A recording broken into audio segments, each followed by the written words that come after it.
The next lieutenant gubernatorial candidate to join us today on 4029 News on the Record is Chris Bequette. Sir, thank you so much for joining us today. Let's get started with your background. Tell our viewers a little bit about yourself. First, Yuna, thank you for having me. I appreciate that very much. You know, I grew up in a little town south of St. Louis, Missouri called Crystal City, Missouri on the Mississippi River.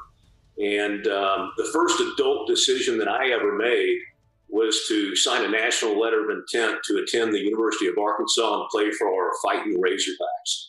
And that was truly an honor of a lifetime to represent the state of Arkansas through my time as a member of the Arkansas Razorback football team and all that was able to do for the state of Arkansas as far as just representing the state proudly through our great Razorback football team. And when we won, we knew it was going to be something that Razorback fans across the state would celebrate, and it would make their Monday just that much better. And we were very aware of that, so it was an honor to be able to be a part of that, do that.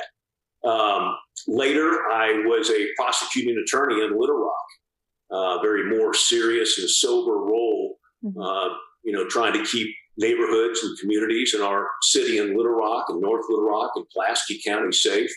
And truly, that was also a very humbling responsibility and also an honor of a lifetime as well to serve the people of Arkansas. And for the last couple of decades now, I've owned my own financial advising wealth management practice and have had the honor of serving families to help them win financially. And I get to work with an incredible group of people in my practice. I get to work with college and pro football coaches. And that's a lot of fun because it's a very inspiring group of people. They're solely focused on winning and being the very best they can be. And that makes me be the best I can be in what I do and trying to serve them and help them win financially. So let's talk about winning financially in Arkansas. The current governor is proposing a budget increase, citing in part that we need some extra money for teachers, the developmentally disabled, and state troopers. We do have a budget surplus right now in Arkansas. So what would be in your budget plan? Well, the reason I'm running for lieutenant governor is Republicans have effectively controlled this state for the past 9 years since they took over control of the legislature after the 2012 elections. They then gained bigger majorities in the legislature and all the constitutional offices after the 2014 election. So effectively, they've run this state government for the last 9 years. And what I have seen is essentially Republicans governing like Democrats. I still firmly see in place today the Democrat Party version of state government. And so far, after 9 years, we've utterly failed to implement the winning Republican policies that we should have been implementing during that 9-year period. One of those is that we have a horribly bloated and overgrown state government created by the Democrats over the 140 years of control that they had of state government. And when we took over 9 years ago, we did nothing to cut any of what they had put in place. We did not reverse, undo, unwind, cut and dismantle any of the failed, losing policies and parts of state government they had put in place and put in our winning Republican policies. And even worse, since that 9-year period, Republicans have, and this is with the latest proposal by the governor for the fiscal year 2023 budget, Republicans, if that's passed, are going to have increased spending by 28%. 28%, that's not who small and limited government Republicans are.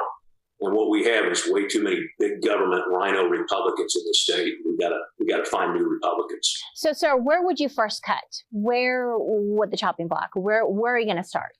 The good news is, there's all kinds of things to cut. Let me just give you a few. First, there's the Our Home program. That was a welfare program for able-bodied citizens tied to the Medicaid expansion passed by Democrats, by the Beebe administration. And over $225 million goes to support able-bodied citizens who ought to be finding their own health insurance. A number of other red Republican states declined to do what we did. And then Republicans get into office, and what do? They just continue to keep it around. Here's a litmus test for every Republican running for state government. Arkansas PBS started in 1970 by the Democrats. I cannot imagine in any shape, form, or manner that this is a basic, essential, and necessary role of government to be owning a TV station, mind you, one that continues and has been spewing far left Marxist propaganda to Arkansans for 50 plus years. So that's small, that's low hanging fruit, and that ought to be easy to cut. But why hasn't it been cut over the last 9 years? Higher education is horribly bloated and overgrown, not to mention populated and infested with many leftist and Marxist administrators and faculty. It's just outrageous how bloated and overgrown our state government is all over wherever you look. All right, Chris Bequette, thank you so much for joining us today for 4029 News on the Record. We'll be back in just 2 minutes with more questions.